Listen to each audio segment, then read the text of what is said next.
Okay, Dave, what adversity in your past did you need to overcome in order to create the wonderful story that you are now writing? Well, unfortunately, the adversity that I had to overcome uh, from my past was the sexual abuse that I had suffered as a as a young kid throughout my grade 7 school year. I It started when I was um, 11 years old, and that was the beginning of the grade 7 school year. Um, and I was an altar boy in the fall of 1977, and which was in the parish that was right beside the grade school that I was attending, and was befriended by this a priest, Father Bruno Primavera, and uh, you know, as it seems like a lot of the stories go, that I think they really try and they have a real nose for sniffing out um, that vulnerability in, I would say, a young person of that age. And uh, so that, that time in my life, obviously, it's a developmental period. Um, uh, it had such a big impact as far as I was my home life at the time. I was like I had a great home life. It was a very loving home life, and um, but there was like I grew up with my mom and my two sisters, and of course my dad. And my dad was I would never say an absent father, but I would call him a weekend dad. And he worked nights as a printer, and uh, I didn't get to see him much. And he was always this elusive mystery to me. And um, I'd always my dad was a big custom car fan, and he wasn't a sports guy. I didn't grow up with sports, and I always chased him downstairs to the garage where his beloved 1932 Ford sedan was. So it was a very again, he was a mystery to me, but I ached for that connection. Um, so so those times that I did have with him were such a had such an impact on me. And so so throughout that grade 7 school year, at a certain point in time, my parents had split up, and I didn't know why. Obviously, I'm 11 years old, and my male connection was gone. So not that it's a bad thing, but I was left with my mom and my two sisters, which was great, and it was still a loving household.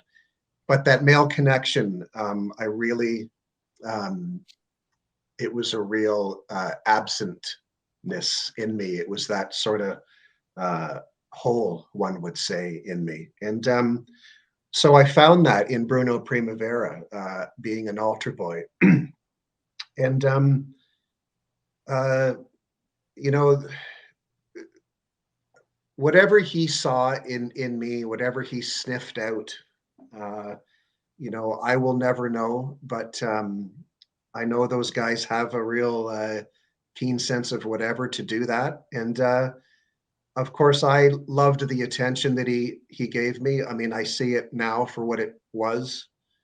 And but it was a real. I mean, obviously, first of all, he's a father, father Mm. uh, Bruno Primavera, and so that just I latched onto that, and he was so kind to me and loving, and always a hand on the shoulder, and for a job well done, and again, I really have to reiterate that I see it for what it is and what it was then, and but I lapped it up. I lapped all that up because of the absentness at home. I felt uh, because my dad was gone. So so those, those times with him, those pats on the back and the hand on the shoulder, um, they turned into these in the change room sort of moments where I was left alone after mass. I used to serve morning mass that was started at 7 a.m. And of course, the other altar boy, there was two of us with the priest. And, of course, that other altar boy would be gone because everybody wanted to hit the schoolyard before the school bell rang. But I was so engaged with him in him and being so kind and enigmatic and such a powerful presence at that time in my life that I wanted to hang out with him. So so the I could say the fumblings in the change room that started to turn into hugs and wandering hands and kisses on the face and that this sort of thing. I never thought anything of it. Uh, I I honestly never thought anything of it, and I was allowed to drink the altar wine. I remember asking what he drank in mass, and he said that it was wine, and I could have some if I wanted to, and I was so honored because he allowed me to do that, and that became a regular thing in the change room of the altar boys, and of course the priests change room also was in the back too. So um, again, there was that really like sense of purpose, that sense of that someone loved me, and it was a male figure. And but we all know now, what the intentions were, and this happened throughout my grade 7 school year. And it came to a point um, towards the end of the school year uh, that we were in the change room, and I remember him asking me that um, if I like to swim. And of course, being a almost 12-year-old, I of or 12, I was 12 then. By then, of course, I love to swim. And I said yes, of course, and he had this bathing suit for me to try on if I wanted, and of course, so I'm getting a gift. I'm getting a gift from Father, right? And so next thing we're in the church rectory, and of course, I distinctly remember then thinking, I know it's time to, I got to get back to school, that kind of thing. But I really want this bathing suit, and it's such an honor. And we ended up back in where I guess his room was, and there was a lot of things packed in boxes, like he was moving. And in hindsight, he was literally leaving the parish to go back to America. And so I had tried this bathing suit on, and it was in the bathroom, and I came out, of course, with just my t-shirt and the bathing suit on over my underwear. And I remember him saying, he was sitting on the bed, and he said, "You didn't have to leave your underwear on." And I said, "Well, that's the way my mom has always told us to try on a bathing suit." It was all about, you go buy a bathing suit. It was about hygiene. You still do that stuff nowadays. And he said, "You're right. You should always listen to what your mom says." And he had patted the bed like to come sit down, and I had no idea. It was just so, I was so enamored to be in his presence and to be finally sitting on I don't think it really clicked in until we were on the bed and he was, pretty much over me at that time. And then, like, there was like something wrong, something's up now. And I just, but by then it was too late. There was there was a moment of no return, and those wandering hands were under my t-shirt, and kisses were on the lips now. And I distinctly still remember his face, that big grinning face over me. And he could have been salivating for all I know. Because when I think of it now, he probably was in his mind.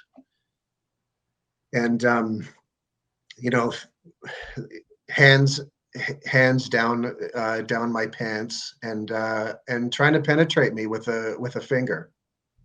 And I think at that point, I think what may have scared him was the school bell. Hmm. And I heard the school bell from the rectory, of course, lying there on my back, and him almost right on me, and feeling, unfortunately, feeling an erection from him. And I think the bell scared him, and he stopped.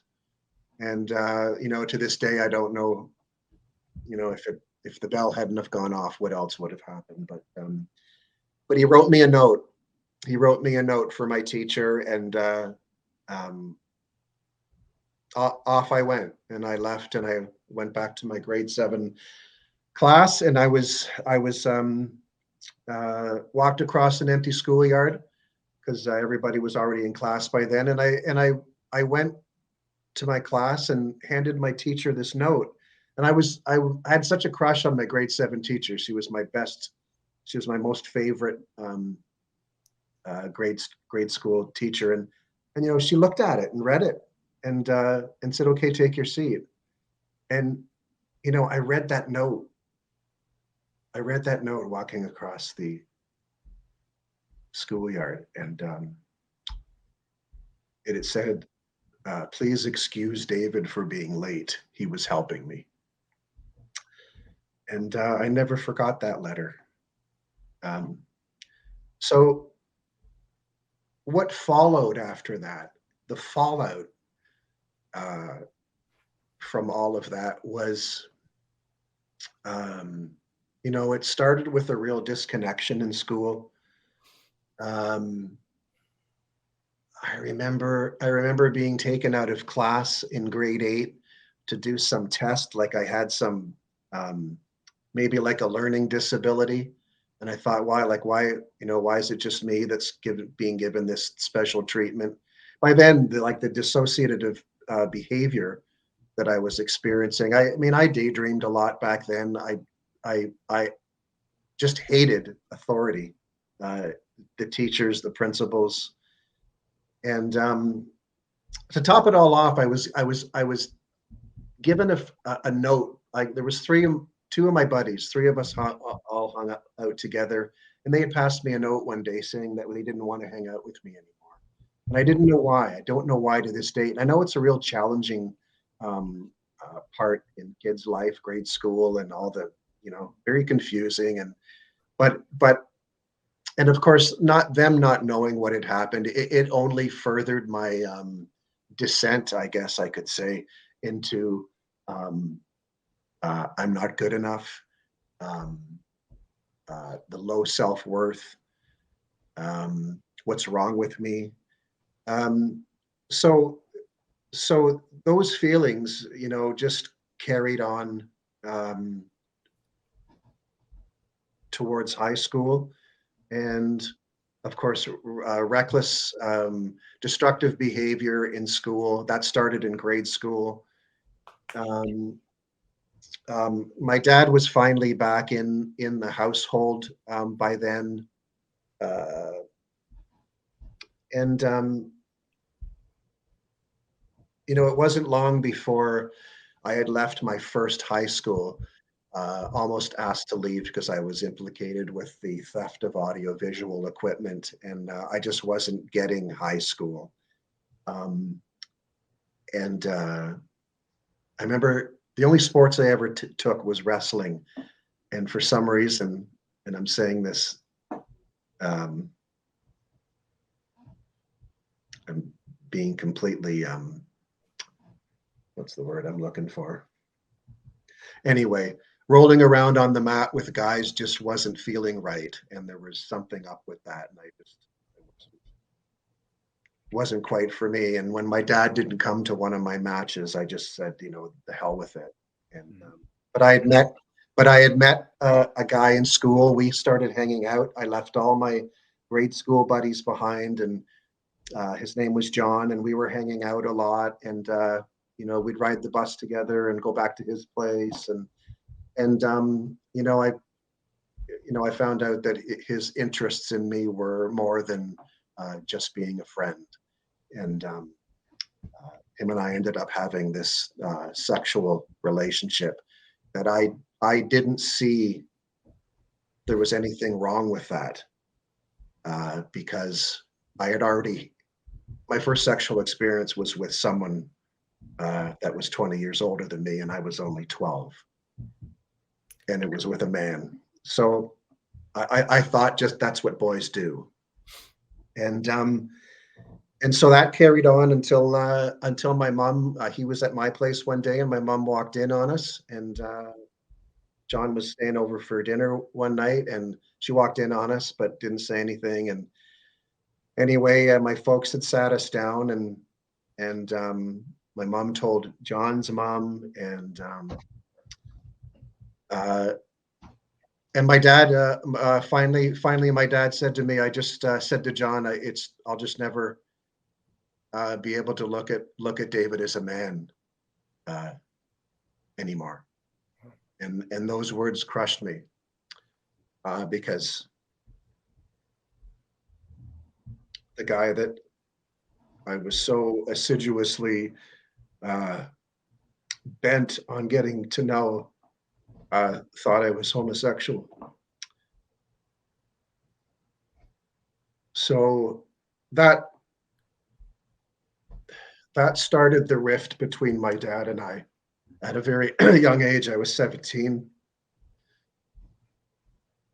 and yeah, I continued on to another high school where I was able to take auto shop, and I was opened up to a whole new world of friends. And those friends were the cool guys that were taking auto shop too, and those guys did drugs. And I was introduced at a young age. Well, not I guess you wouldn't consider it young nowadays, but I was 17 years old, and I had started my journey into drugs, and couldn't figure out what was wrong with me, why no one liked me.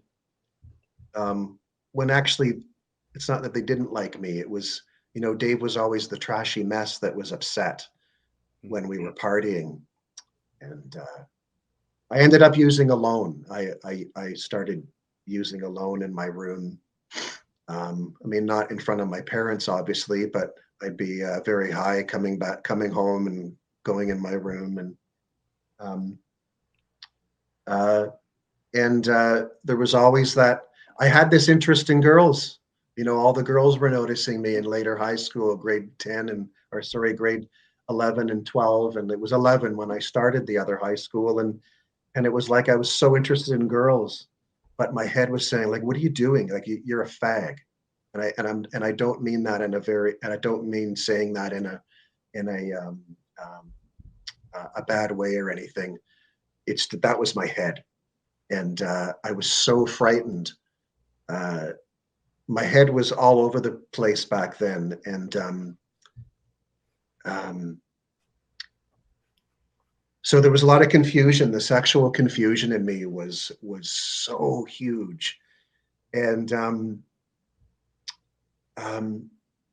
so I couldn't wait to get out of school. I couldn't wait to finish high school, and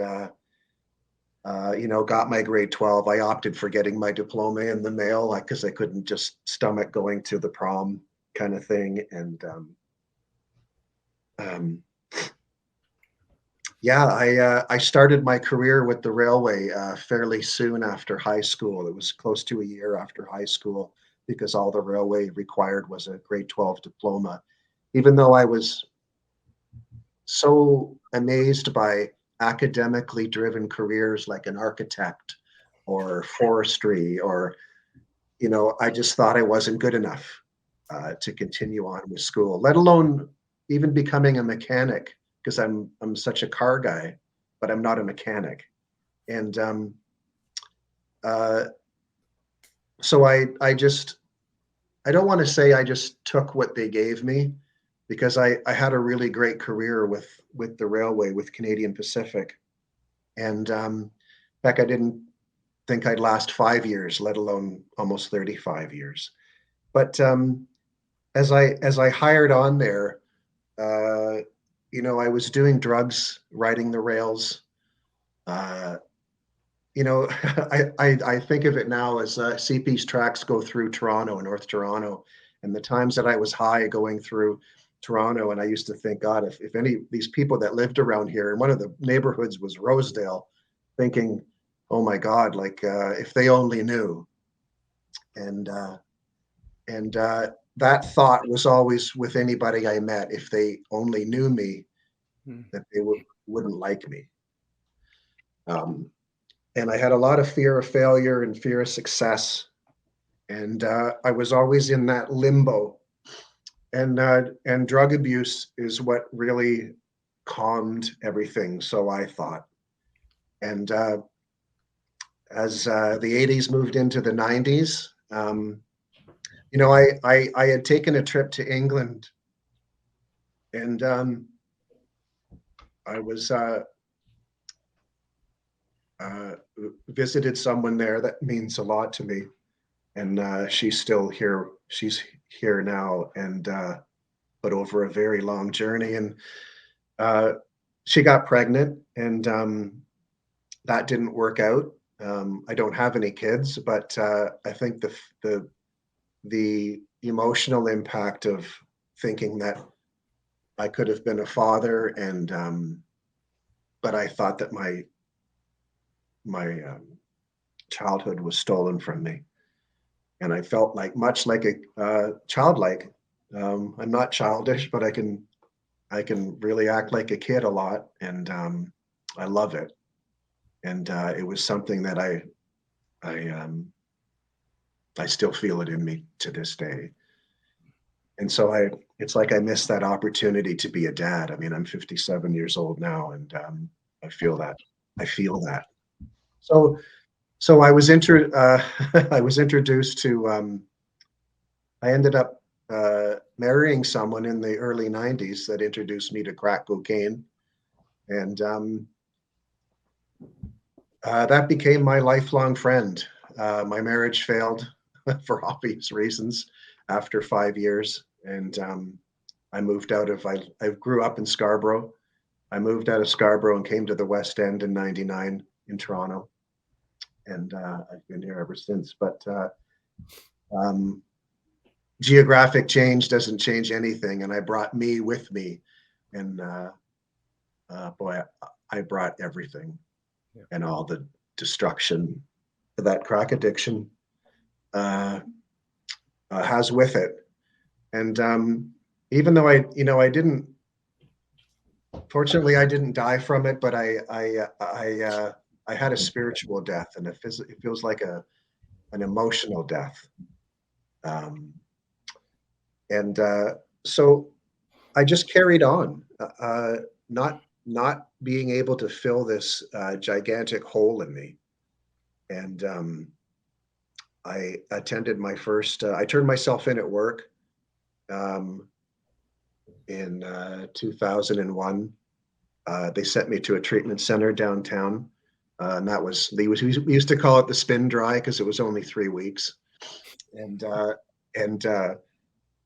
I came out of there thinking, okay, like I got a handle on this, and my counselor saying, you can't drink, and I'm like, what are you talking about? Like of course I can drink, and so I had a really misguided concept of what it was to be clean, and so I left there, and of course I went right back to what I was doing, and got involved with someone else again, and it was more of a I took a prisoner. I didn't take a partner. I took a prisoner, and involved her in what I was doing too, and that was a real mess too. and went to my second treatment center. This time, I guess they thought 10 weeks would do, up way up north in Sudbury. I turned myself in again at work. I was desperate. I was desperate to be clean, because I just didn't. It felt like it wasn't me. Something's wrong. Something's deeply wrong, and I didn't know how to approach it. In my first treatment center, it's really when I had said to them that of what had happened. And I'm going to go back like 10 years just very quickly, because in 1988, when you started hearing about the Mount Cashel orphanage in Newfoundland, and the abuse that was suffered by boys there, it clicked in like 10 years later. And it's like, wow, like that happened to me. And then that was it. I sat with that. I knew that for the first time I heard the word sexual abuse. And I told my parents in the mid 90s. I invited them over for dinner one night. This is when I was married, and told my parents. And I was very drunk, and yelled at my father. And he left, and I was yelling at him down the hallway of the apartment building that we lived in. Told him to get the fuck out of here. And it was a real messy, messy night. But so I left that treatment center, the 10-week treatment center, and you know what? It really didn't. I really didn't stick with it, and I just trudged on. I trudged on with work, the fear at work of being fired. My attendance record was awful. Um, Trying desperately to stay clean, thinking I could do it on my own and white knuckle it, and um, finally I got to a point where um, I started attending 12-step meetings, and stayed clean. I stayed clean for a couple of years, from 2011 to um, 2013. And got I had a window of opportunity to see what life was like on the other side, so to speak. My spiritual journey started in the early 2000s, and it was with a Wayne Dyer book. It was called Manifest Your Destiny, and it was something my older sister had given me, and I looked at it. It's like, oh great, a self-help book. I don't need that. And I filed it on the bookshelf. And one day when I was in one of the depths of my despair the next morning, drug hungover, that book might as well have jumped off the bookshelf, and I took it, and that started my spiritual journey. So it's been 20 years since, at least, being accustomed to the literature, and uh, what it's like to be in that mindset of spirituality. So I had got involved with someone in the 12-step program that had two sons, two small boys, and they thought I was the best stepdad going, and that also didn't work out, even though I still kind of contact them today, and they reach out, and um, again, that emptiness of, maybe I could have been a dad, and I'm quite sure I would have been, maybe, if the abuse didn't happen. It's such a momentous ball of effects from sexual abuse. I was given a book by Bob McCabe, and it was adults that had suffered childhood sexual abuse. And I still remember the page number. It's like page 127, and it was all the symptoms of sexual abuse. I remember feeling so relieved at everything, all the bullet points. There must have been at least 20 bullet points of the effects of sexual abuse. And one of them was sexual confusion. And um, so there was that relief that it wasn't just all in my head, and I wasn't just feeling this way. I wasn't making it up. And um, so that relationship ended too, and I was getting closer to the end of my career, and I've been very grateful that the railway had given me an ability to have a roof over my head. But I was a financial disaster for most of my career. When crack was introduced, I was only 6 years, 6 years into my career, and that was a constant until the end in 2020. And uh, I ended up reuniting with Lisa, the woman that I had met, or not met, but had gone to visit in England back in 1991. And but I hadn't figured myself out yet either. Like I thought, okay, well, that's great, and I'm I'll just stop all this, but it didn't. Like the whole um, before she even arrived, I was pulled over one night coming from uh, a neighborhood in the West End, and I was drunk and I had crack on me, and I was pulled over by the police doing 153 kilometers an hour on the Gardiner because I couldn't wait home. I couldn't wait to get home to get to that pipe. And anyway, I just thought that was it. Like I'm done now. And here's me at the in August of 2020. My last trip with the railway was Labor Day 2020, and 2 weeks before that, I was busted for drinking and driving. Uh, Again, 28 years ago, I had was busted for the same thing as a younger man, and for some reason, when they took me to the police station, I had put the crack in my shoe, um, and the cops found it, and they didn't know what it was. And I thought, I guess you could call it maybe a divine intervention because I'm like, you guys do. I'm thinking you guys don't know what this is, and he's like pinching it, looking at it, and anyway. So I didn't get charged with the possession of narcotics, fortunately. Knock on wood, and yeah, so I was charged with that, and had to have a ignition lock on my truck and all that good stuff, and it brought me to you. So it's bringing me here today. I managed to get through this journey, and um, meditation's part of my life now. I've been clean for almost 2 years. Again, this June I'll be clean for 2 years. What have you created from that past adversity, and how now has that positive influence on the world? How is that going to be a positive influence on the world? So the creation in my mind is going to be this book, and how I can sort of use it as to put my to put my story down in words, and hopefully affect other people's lives that are struggling and can identify with this. My wish would be, because of what my past is supposed to be, my wisdom. So if I can take this experience that I've had throughout, called my life, my book's going to be called a Journey of the Soul. But if I can take this experience and share it with people, and be a positive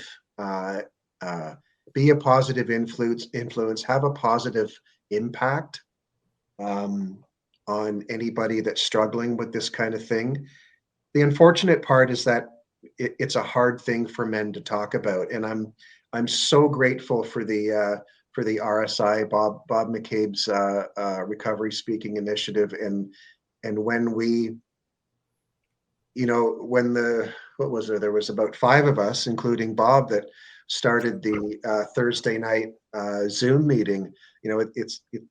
I think of it now, and like we all seemed like pioneers then, doing something like this that no one else had ever done, and it was a real real cathartic effect. It was real, like waiting to be let into the room was what on Thursday evenings was like coming home, and it was a real safe place. I eventually read my story to those men, and it was a big weight off my shoulders, writing it and reading it.